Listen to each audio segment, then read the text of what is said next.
as this. And the only way we are is to abide in Him. Be in agreement with Him.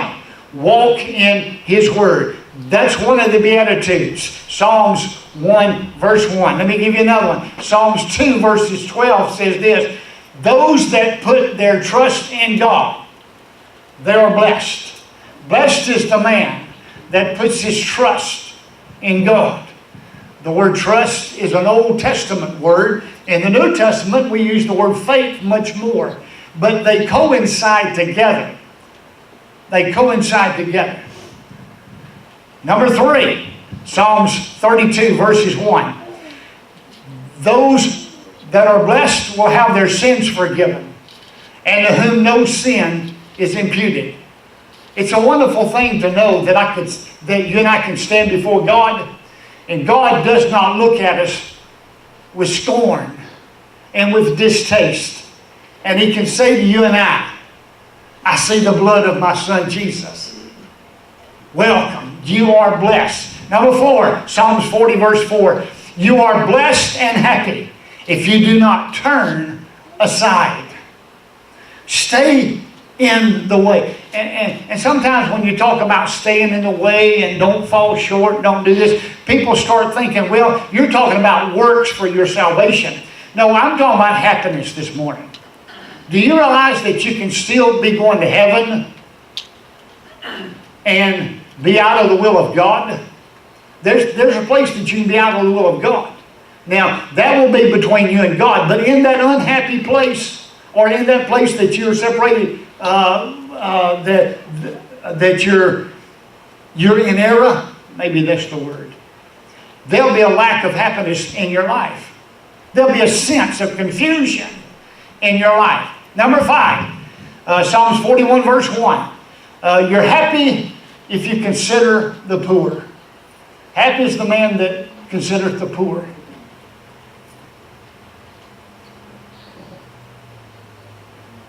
You'll have opportunity within the next few weeks to see someone that probably would be classified as poor. Now, they might not know it, might not realize it. Several years ago, Sandy and I took the money that you had gathered for Christmas toys, and we were trying to find someone that we could give some Christmas money to, and we didn't want to put all of our eggs in one basket, so we were dispersing the funds. And we just happened to be at Walmart, and I look over and there's this couple. They're not very well dressed. They were clean, but they were not very well dressed. They had 3 little children, and they had one little boy that was about 6 years old.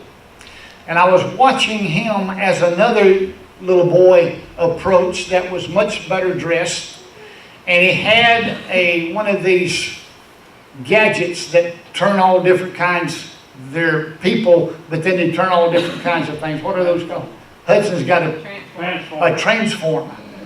This was a huge transformer this little boy had, and I was watching the little boy that was with his mom and dad and 2 siblings. And he's watching that thing as that little boy turns it over. And he gets enough nerve to go over and touch that thing in that little boy's hand. And he's talking to him about that thing. He's really interested in that toy.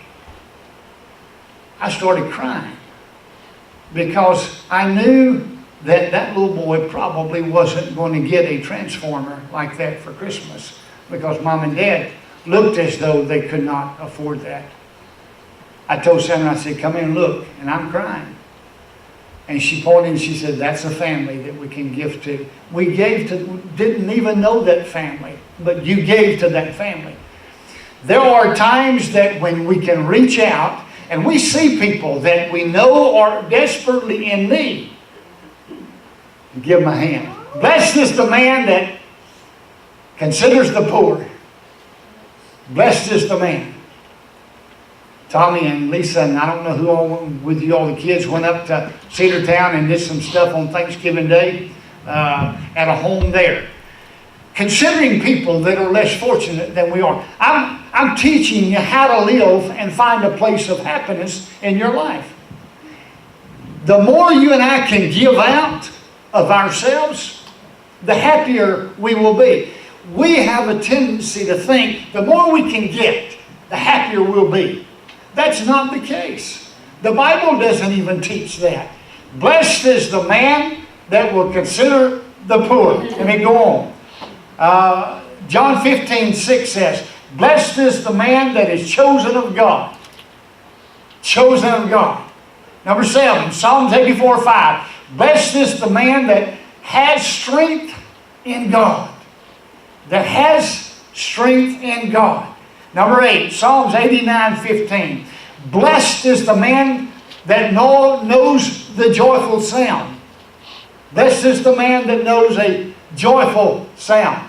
When I got to this one, a lot of things began to enter into my thinking. Well, the joy of knowing God and being in fellowship and worship with the angels in heaven and the choir of heaven, and enjoy all of those beautiful sounds, and even here at our church singing together. But I'm thinking a little bit different. Thinking about the pattering of little feet. Little feet pattering. Psalms 127 verse 5 says, speaking of children, happy is the man that has his quiver full of them. There's something about children that will bring joy to our lives. Happy is the man that has and knows the joyful sound. Number 9, Psalms 94:12 says, blessed are those that are chastened by God. Blessed are those that are chastened. What does the word chasten mean? Correction. Correction. There's times that when God has to correct us. And that person that is being corrected, whether it be you or I, if we adhere to the chastening of the Lord, it will bring us to a place of happiness. The next one, number 10, Psalm 106:3 says, blessed are they that do righteousness. Righteousness. What is righteousness? Right standing with God. How do we operate under righteousness? We have a covenant with God. You cannot have righteousness without a covenant. You've heard me teach on that so many times. Righteousness is brought about through a commitment with someone else. God is called righteous because of His commitment to mankind. We are called righteous because of the birth and the death and the burial of the Lord Jesus Christ. So we need to